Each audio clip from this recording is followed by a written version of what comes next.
Hello, I'm Brandon Martini, a commercial pilot and flight instructor. And I'm Carson Vasquez. I'm a private pilot. And you're listening to the Aviation Mentors podcast sponsored by Stratus Financial. So buckle up because the Aviation Mentors are taking off. Welcome back, everybody, to another great and fantastic episode of the Aviation Mentors podcast. Welcome to part 2 of our Oshkosh wrap-up episode. Again, sorry for sending so many episodes out late, but we're going to try to hammer out some content today and over the next couple of days and get caught up with our episodes. Our goal originally was to hit 100 episodes by Oshkosh. Unfortunately, we fell short of that by 9 episodes. We were going to try to hammer in 8 to 10 episodes at Oshkosh, but obviously we were really, really busy. Based on the last episode, you can kind of tell all the things we were doing with the camp and the booth and just trying to enjoy ourselves and enjoy our friends and family that were there too. So, but I think we're going to hit that 100 episodes by probably middle or end of September, which is still fantastic. I mean, 100 episodes in, I guess it's 13 months or 14 months. That's pretty good. So thank you, everybody who's been listening to us from day one and all of our new listeners. We really appreciate everybody listening. And I want to also thank Stratus Financial for making sure that we have the funding and the resources to be able to put this podcast together. They're the ones who make this happen. Crazy thing is we haven't even had our podcast around for a year. Our first episode was August 26th of 2022. Was it really? So we almost hit it in a year. That's insane. Well, I know that we started recording and we recorded our first kind of episode at Oshkosh last year. So maybe that's why I had that in my head. But that's funny. I guess it was a whole month later that we finally launched. So I guess we're not quite at a year. We'll have to have a party for our celebration. You want to go get pizza? We'll go get pizza next week, Carson. And I guess I'll cheat on my diet for one night. I guess I can have one slice of pizza and some salad, right? Yeah, if you look at me, I'll finish the rest. So that's perfect. Carson's on a seafood diet, so everything he sees, he eats. It works out. Me, I'd rather just go eat seafood and just small amounts of it. I'm not a seafood person, so it's probably why. Exactly. All right, enough of our punny, terrible dad jokes for the day. Let's get into what we were kind of wanted to talk about today and do our part 2 of the Oshkosh wrap-up. So is there anything, Carson, that stuck out to you at the show that we got to experience? I know there was quite a few things that I really, really enjoyed at the show that we haven't even talked about. And honestly, we did so many things. I would have to look at like all the pictures that I took. I think I took, 500 or 600 pictures of things that I did at Oshkosh. So what were some of the most enjoyable things that you ended up doing, and what did you enjoy?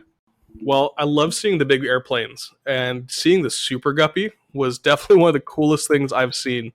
I remember I was at Riverside Airport, and someone started shouting inside the building, like, Super Guppy, Super Guppy. And I was like, what does that even mean? I'm not even a pilot yet. What was Super Guppy? So I go outside and look up, and it was flying into March Air Force Base. By the way, side topic on that, I was flying in the air when that Super Guppy was flying in there. I actually have a picture on my phone. I got to find it of the Super Guppy flying while I was flying over Lake Matthews. It was pretty cool. I was doing like an end of course or a stage check with a student. It was pretty neat. That's so funny because I have a picture of it from the ground that I also have to go find. So we'll post both those later, I'm sure. But I went outside and I took a picture of it because I was like, that's such a cool plane. And it was NASA's Super Guppy, and there was all these parts that this plane's flown around for the space shuttles and space program. So it was a phenomenal little bit of research I did. So when we went and saw that they were doing private media tours of the Super Guppy at Oshkosh, that was like a dream come true to me because I was able to see it up close. I was able to ask questions. And like I talked about in that last episode, or one of our last episodes, everyone was talking to the pilot and I was talking to the engineer because no one was talking to him in the back. I was able to ask all the questions I really wanted to know. So that was pretty cool. And besides that, just hanging out around Boeing Plaza was really awesome because there's always something new going on in Boeing Plaza. No matter what kind of airplanes you really like to go and see, there is going to be something amazing, phenomenal, and something you can never really get up close to in your day-to-day airport experiences, as there will be in Boeing Plaza. There's always something massive and spectacular. Brandon, what did you see that you were really enjoying? So a bunch of things stuck out to me at the show. One thing that was really cool was I always love going to the seaplane base. It's one of my favorite places. It's the most tranquil place at Oshkosh. It's just one of those places that you can't describe in enough words. When you go there, you walk in and you walk through the forest, and it is quiet, and there's birds chirping, and there's just not a whole bunch of people and airplane noise and all the things that make AirVenture awesome. Don't get me wrong, but it's also nice to get away for a little bit, and it was just peaceful. So whenever you go to a seaplane base, it's just super peaceful because you're like on part of a lake, and you get to see seaplanes coming in or out. It just looks beautiful, and they're towing or taxiing. I don't even know what you would call that. They're towing planes with boats and ropes, and they're bringing them to moorings, and they're tying them off to moorings, which is really, really neat to see. So it's always enjoyable to go to the seaplane base. But my favorite thing to do there, which I didn't get to do last year because there was too long of a wait, is take their boat ride. So I went with Austin and his little friend, and we got to go on the boat ride, and we got to meet some pilots who were on the boat with us, and we were chit chatting about different things. And one guy was a retired jet captain. He flew Gulfstreams or something for like 40 years or something crazy like that, and had 50,000 hours. I don't know. He probably embellished a little bit, but he had a lot, right? He had a lot of hours. So it was really neat going around there, and we were on this little boat ride, and they said, "Oh, do you have any type ratings?" That's how that came up to me. And I was like, matter of fact, I got a G111 type last year. And this was the first guy I ever met he was like, "Oh, I know what a G111 type is." I was like, "That's an albatross. There was an albatross here yesterday." I said, "What? There was an albatross here yesterday? What albatross is here?" Because I didn't call up my friend who's the main pilot and PIC in that airplane. I didn't call him up and ask if he was going this year. There's a lot of people you meet there, and I was there mostly for work. So asked for pictures. I was like, "What did it look like? Do you have any pictures?" And he said, "Oh yeah, here's some pictures." So then I pull up my phone. I'm like, "Did it look like this?" He said, "Yep." And then he showed me a picture of it too. So the same one that I got my SIC type in, they were actually there. So James and probably the owner flew it over there, and they had a lot of fun splashing around in the ocean, or not the ocean. It's big as an ocean, but in the giant lake that's over there by Oshkosh, and that was kind of neat to hear about. And then I ended up I didn't connect with him. We texted a little bit, but it's so big there, we never ended up connecting. But I ended up watching him take off because there's not that many albatrosses that showed up. There were 2 at least that I saw, by the way. But I did end up seeing him take off, and I sent him a video and some pictures, which he thanked me for, which was pretty neat. So that was pretty fun, and that was pretty awesome. But honestly, it also has to do with the seaplane base, and it was one of my favorite things to do. Every year since the first year that I've gone to Oshkosh, with my son Austin, of course, I've taken a picture with him. And there's this rock right next to where the air traffic controllers control the seaplane base. And there's this rock, and I always sit on this rock. And we both always wear shorts and flip flops and a t-shirt to this rock, and we always sit there. And I always have my arm on his shoulder, and we always like recreate this photo every single year. So it's one of my favorite things to do. I need to put like a collage together of all the photos on that rock, but every year Austin and I go sit and take a picture. He even remembers it every year. He's like, "Dad, we got to go take the picture on the rock." And I said, "You're right, we do."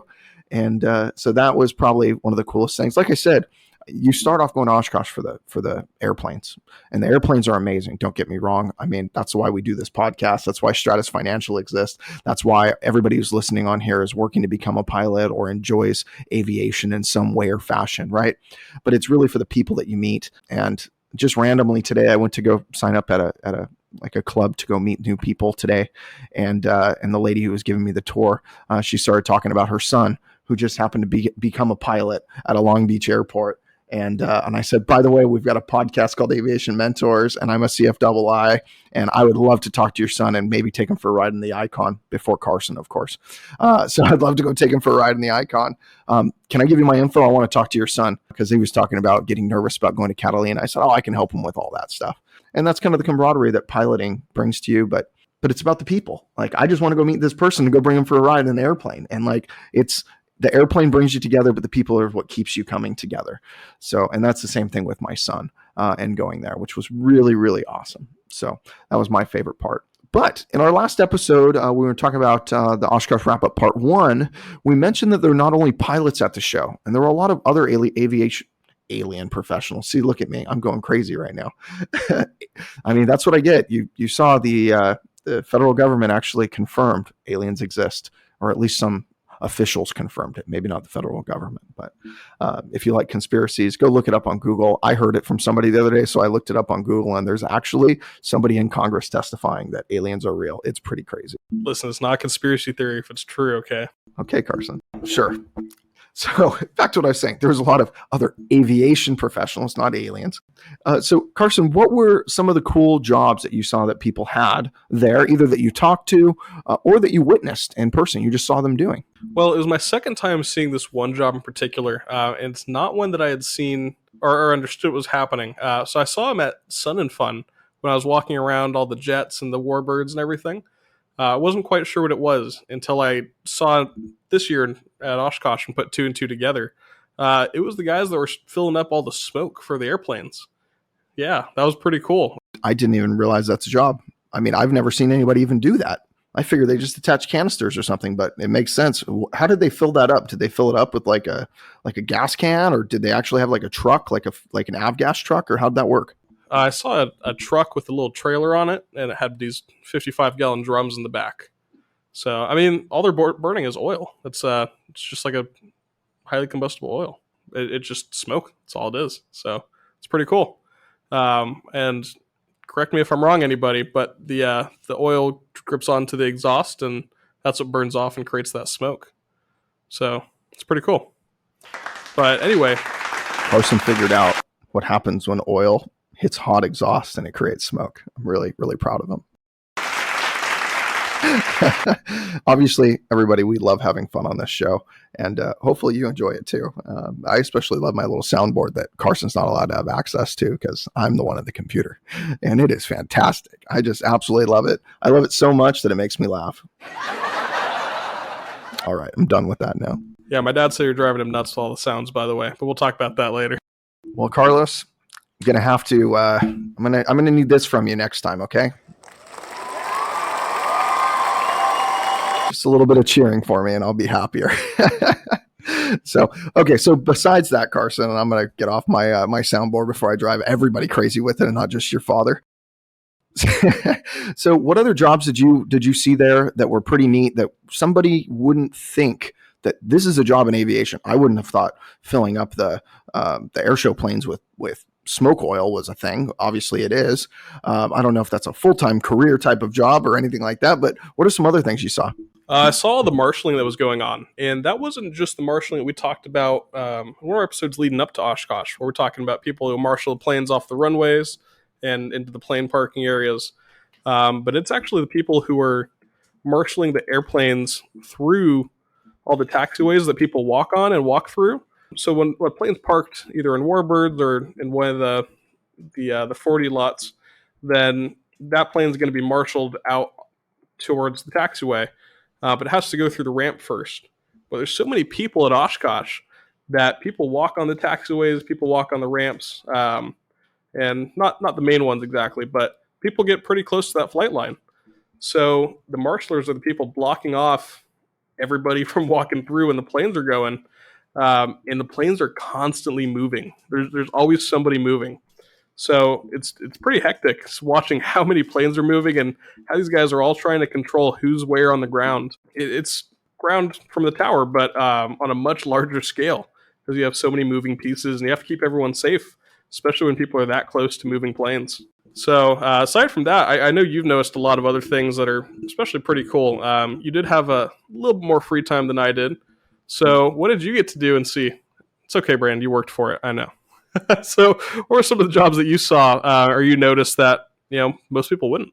Thanks for mentioning that I actually do work. By the way, I work from home a lot lately, and Carson always says, you need your nap time, Brandon. I know that's why you work at home. And you know what? I almost went and laid down today for a 20-minute nap just so I could take a picture and show Carson, look, this is all I do all day. I just nap all day long. But unfortunately, that's not what I do. I was working till like midnight. And then for some reason, Carson sent a message last night at 2:30 in the morning, Pacific time. And so I was up at 2:30 in the morning just randomly. I woke up for like an hour and I was working. So I made sure to respond so he knew I was working. So I was wondering if you saw that. And then Anthony, when he woke up, he said, you guys are crazy being up that early. I was like, that's just what winners do, sir. Yeah, it's true. I mean, we got to work hard when we play hard by going to Oshkosh and doing things like that. So, yeah. So to answer Carson's question, so some of the jobs that, and even answer my question that I asked him, some of the jobs that I saw that are just not the normal job that you would think in aviation. Like everyone thinks, okay, you're like a marshaller or a fueling person. I don't know what that's called, actually. I think there's an official name for that. I think it's a porter. You can be an aircraft porter. You can do all sorts of different things. But here's some things that I noticed when I was there. And I've seen all of these things before, but I want to mention them to all of our listeners because these are different things you can do in aviation if you don't want to go work for an airline or you don't want to be a pilot. And some of these things are piloting stuff, actually. But if you want a different type of lifestyle, because not all people, a lot of people want to spend time with their family more. They don't want to just be traveling. They don't want the travel lifestyle. If you want to be a pilot, if you don't like the travel lifestyle, that's probably a problem. I know that I absolutely adore traveling. It's one of my favorite things to do in the absolute entire world. I happen to be traveling, I think, another like 15 days next month. I don't know. I think I travel 15 or 16 days every month almost, it feels like now. But it's one of the things I really enjoy. I also enjoy getting back home and sleeping in my own bed or taking my naps in my own bed for Carson because he thinks I'm always napping. But yeah, so here's some of the things that I saw. Number one is airshow performer. Obviously, you see a lot of airshow performers, and I've noticed that all the airshow performers are pretty old acts. There's not very many young airshow performers, and I'm guessing it's because you probably have to have quite a bit of money to be able to buy certain airplanes, or you have to get sponsors to be able to sponsor you in these. And plus, you also have to be a world-class act to get enough sponsorship money to be able to go to an air show and build up enough clout to get paid to go to Oshkosh. And I've heard they don't make a lot of money, but some of them do. I know the Red Bull guys and girls, they make a ton of money. By the way, the Red Bull airplane was there that landed on the tower in Dubai. I took a picture next to it. So did Austin. It was really cool. It was outside the aircraft spruce building, right where our Stratus booth was. So it was pretty neat to see. And I touched it. I was like, I need to touch this. This has been literally around the world. And it landed on a very tall building in a very short amount of helipad. It wasn't even a runway. It was a helipad. Well, so it was pretty cool. Another job that I really thought was amazing and cool. And I've actually wanted to do this forever. And you know, one of these days when I'm not working as hard, and Anthony, if you listen to this, one day I do want to retire. He wants to work forever. I don't. One day I want to retire, and I just want to kind of go play golf and go fly airplanes and go play around and have a lot of fun. That's my goal in my life. That's why I work so hard now, so I can do that at some point. Hopefully, before I get too old. I want to do it at some young age, but I would love to be an air show announcer. I just think it would be a lot of fun. Obviously, I enjoy talking. I enjoy hearing myself talk, good or bad or ugly. Nonetheless, I still enjoy it. It's a lot of fun. I think some of you enjoy it. That's why we have like 40,000 downloads, which is really nice. And you have a face made for radio, so it's really perfect. True story. Well, after I lost all that weight, my face is getting a little more pretty. By the way, all the pictures that are up on our Facebook are from like 9 months ago. So my face actually looks a lot different. I think we took a few pictures. I don't know if they ever made it online yet, but I got to get some of those posted in general, just so you can kind of see kind of our exploits. Actually, if you go on the Stratus financial page, I know for a fact that they posted some pictures of Carson and I. And then I think that Natalie also got some of the pictures on the Aviation Mentors page. So if you go check out our Facebook or Instagram, you'll definitely actually see a couple of those, but we have more to post as soon as we have time. But I think the announcer thing would be really fun. I think it would be a blast to do. I love talking about airplanes. I know what most of the maneuvers are that they're doing. Obviously, I'm not an aerobatic pilot, so I don't know all of them. But I would love to learn and make that kind of a long-term goal for myself. I'm really big into goals and goal setting and hitting those goals. So I think that's one I could actually achieve. And I think I know how to sell well enough. I could sell myself into to announcing for someone. Heck, maybe Carson can be the air show pilot and I'll be the announcer. And I'll be like, whoa, Carson's doing a barrel roll or something like that. I don't know. We'll have fun with it. I'm going to go through the last few things and then we'll wrap this up. They're ferry pilots that ferried aircraft for manufacturers. That was pretty cool. So manufacturers were there. I mean, there was Pilatus was there with like PC-12s and large aircraft. Boeing was there. They didn't have any of their super large aircraft, but they brought examples of their aircraft. Piper was there. Cessna was there. Beechcraft was there. Cirrus was there. Icon was there. All these people had to bring aircraft and they hired ferry pilots. Now, whether they worked for the company and they ferried it or they hired an independent ferry pilot, they had to hire pilots to fly them out there, which was pretty neat.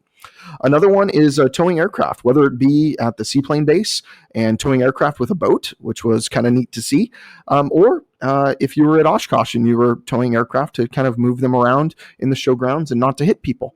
That was pretty neat as well. Another one is aircraft sales.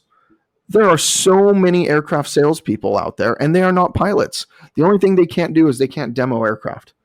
Big deal. you can go out there and you can still go sell these airplanes, which is a heck of a lot of fun. You're selling really nice high-end toys and you're making amazing connections in life. Whether or not you do it forever or not, I would tell anybody, go do a sales job because it'll turn you into the person you need to be in business. If you want to be a business person, or if you want to be a high income earner, or you want to be those things, you have to learn how to sell. You have to sell yourself. You have to sell yourself in relationships. You have to sell yourself in personal, business, everything. And if you're working with a product or any business, you're always selling a product.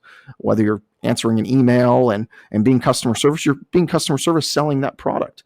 So aircraft sales just sounds awesome because you get to play with airplanes and sell airplanes and design like color codes and not color codes, but colors of interiors and exteriors with owners on their taste. And I know some people, they get to work with very famous people and people who are like basketball players and baseball players, and they get to sell them airplanes, which has to be way cool. Like imagine if you sold somebody an airplane and they're like, Angels baseball person, and they just wanted like red and white all over their airplane. Wouldn't that be so cool to do? So that's one thing. Another thing is being a support for different aviation companies, even moving some of the boxes in and out of the booths and things like that. There's all of those things. Now that's not really aviation direct related, but it's something that you can do to support the air shows. Also, building and selling avionics. You don't have to be a pilot to do that. You just have to be kind of tech savvy a little bit. But you don't even have to be that tech savvy as long as you can learn the products. But you can either build them, you can sell them, you can work in the certification process of aircraft, of avionics, of propellers. You can do so many different things in engineering. You can even do space travel stuff. I mean, if you want to go work for Virgin or SpaceX or all these people, they're looking for people that have a passion for aviation and different things like that. So I would really throw that out there and go look at one of these different types of jobs. They're plentiful, and we just nailed a few of them right now. We didn't even talk about that many. I honestly, if we sat and talked probably for 2 hours about all the jobs we could. So, but thanks so much everybody for listening today. I hope you liked our Oshkosh recap number 2. And if you'd like to reach out to either one of us, you can always reach out to us via email. For me, it's Brandon@aviationmentors.com. And of course, for Carson, it is Carson@aviationmentors.com. And as a wrap up for the day, remember, we're here to guide you in your aviation journey. So fly safe and enjoy the ride.